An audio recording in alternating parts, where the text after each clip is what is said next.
മലപ്പുറം കാടാമ്പുഴ കരിപ്പോളിൽ വാഹനത്തിന് തീ പിടിച്ചു. ഫയർഫോഴ്സ് എത്തി തീ അണച്ചു. ആർക്കും പരിക്കില്ല. കൂടുതൽ വിവരങ്ങളായി രമ്യ ചേരുന്നുണ്ട് മലപ്പുറത്ത് നിന്ന്. രമ്യ, ഈ ഒരു തീ അണയ്ക്കാൻ പൂർണ്ണമായും സാധിച്ചോ? എന്താണ് വിവരം? തീർച്ചയായും തീ പൂർണ്ണമായും അടയ്ക്കാൻ തന്നെ സാധിച്ചിട്ടുണ്ട്. സംഭവത്തിൽ ആളപായമില്ല എന്നതും വളരെ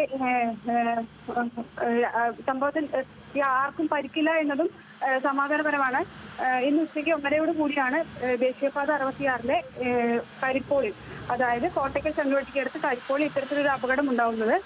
വളാഞ്ചേരിയിൽ നിന്നും കഞ്ഞിപ്പുരയിലെ ഗോഡൌണിൽ നിന്നും ഫ്രഞ്ച് ഫ്രൈസുമായി കണ്ണൂരിലേക്ക് പോകുന്ന മഹേന്ദ്ര ബലോറയ്ക്കാണ് തീ പിടിച്ചത്.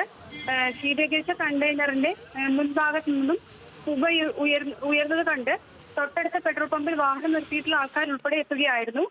തീ അണയ്ക്കാൻ ശ്രമിച്ചെങ്കിലും നടന്നില്ല. തുടർന്ന് തിരൂരിൽ നിന്നുള്ള ഫയർഫോഴ്സ് സംഘം എത്തിയാണ് തീ അണയ്ക്കാൻ സാധിച്ചത്. സംഭവത്തിൽ തീ പിടിക്കാനുള്ള കാരണം സംബന്ധിച്ച് എന്തെങ്കിലും വ്യക്തത വന്നിട്ടുണ്ടോ?